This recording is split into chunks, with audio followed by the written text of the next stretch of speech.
আমরা সংসদে গিয়ে আমাদের পক্ষে কথা বলবো না, ইনশাআল্লাহ জনগণের পক্ষে কথা বলবো এবং আপনাদের অধিকার আদায় করে ছাড়ার চেষ্টা করব। কিছু লক্ষণ ভালো, যে কেউ ভালো কাজ করে আমরা তাকে ধন্যবাদ দেব। আমরা সবার আগে বলেছিলাম আমাদের এমপি মন্ত্রী কেউ হলে সরকারি প্লট নিবে না, বিনা ট্যাক্সের গাড়ি আমরা চড়বো না। আলহামদুলিল্লাহ আমাদের রাস্তা ধরে সরকারি দল একে ঘোষণা দিয়েছে, তাদেরকে অভিনন্দন। আমরা বলেছিলাম প্রবাসের রিমিটেন্স যোদ্ধারা মারা যাওয়ার পরে তাদের লাশ নিয়ে টানাটানি ঠেলাঠেলি হবে না, আমরা সম্মানের সাথে রাষ্ট্রীয় দায়িত্ব এবং করেছে আমাদের ঘাড়ের উপর তাদের পবিত্র লাশ বাংলাদেশে নিয়ে আসবে। ডেন্টিস্টের পরামর্শ নাও নতুন কোলগেট অ্যাক্টিভ সল্ট। সরকার একে ঘোষণা দিয়েছে, তাদেরকে অভিনন্দন। আমরা সরকারকে বলবো মানুষের সবচেয়ে বড় অধিকার ভোটের অধিকার, এটা হরণ করা হয়েছে, আগামীতে এটা যেন হরণ করা না হয়। তারা যদি এইটা হরণের পথ থেকে সরে আসেন আমরা তাদেরকে আরেকবার অভিনন্দন জানাব। হ্যাঁ, জনগণের ভোটে তারা যদি 100% ভোট পেয়ে নির্বাচিত হয়ে যান তখনও তাদেরকে আমরা অভিনন্দন জানাব। কিন্তু ইঞ্জিনিয়ারিং করে, কায়দা করে, ইলেকট্রিসিটি বন্ধ করে দিয়ে আপনাদের পাশে ঘটেছে বাসন থেকে কারেন্ট বন্ধ করে দেওয়া হয়েছে, নয় করা হয়েছে, আমরা এগুলো আর দেখতে চাই না। দেশের বহু জায়গায় গায়ের জোর খাটিয়ে আমাদের এজেন্টদেরকে বের করে দেওয়া হয়েছে। আমাদের এজেন্টরা রক্তের বিনিময়ে ভোট চায় নাই, এই জন্য তারা ছেড়ে দিয়ে চলে গেছে। আগামীতে মানুষের ভোটের অধিকারের পক্ষে জীবনের বিনিময়ে হলে আমরা দাঁড়িয়ে যাব ইনশাআল্লাহ।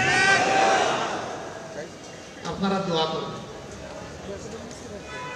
অনেকে শরিয়ার শাসন শুনলে ভয় পান।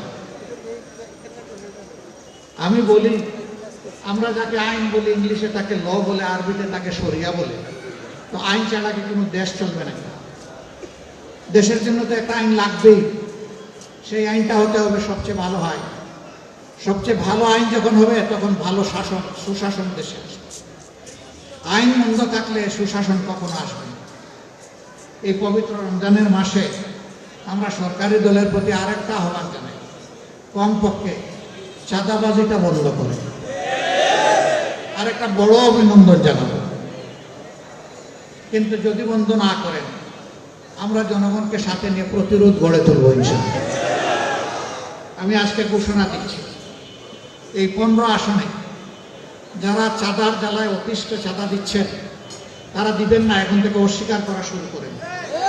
কোনো জায়গায় বাধা দিলে আমাদেরকে ডাক দিবেন, আমরা এসে আপনাদের পাশে দাঁড়িয়ে দেব। সবাই মিলে আমরা একসাথে ফাইট করবো ইনশাআল্লাহ। যে শুরু করতে হবে আপনাদের জায়গাতে, নীরবে দিয়ে যদি স্বীকার না করেন ভাই আমরা তো কিছু করতে পারবো। প্রতিরোধ, প্রথমে প্রতিবাদ, তারপরে প্রতিরোধ, ইনশাআল্লাহ আমরা এইভাবেই চালিয়ে যাব। সম্মানিত বন্ধুগণ, আমি কথা দিয়েছিলাম যে আমরা নির্বাচিত হলে এখানে সবাই মিলে পরামর্শ করে এই আসনের সমস্যাগুলো ইনশাআল্লাহ আমরা দূর করব। আমি কথা দিয়েছিলাম যদি বাংলাদেশে সরকার গঠনের সুযোগ আমরা পাই তাহলে সারা দেশে একই কাজ করব। আমি কথা বলেছিলাম যে মাসে একদিন আপনাদের সরাসরি মুখোমুখি হব, আপনাদের কথা শুনবো, আপনাদের প্রশ্ন শুনবো, আপনাদের সমালোচনা শুনবো, আপনাদের পরামর্শ শুনবো।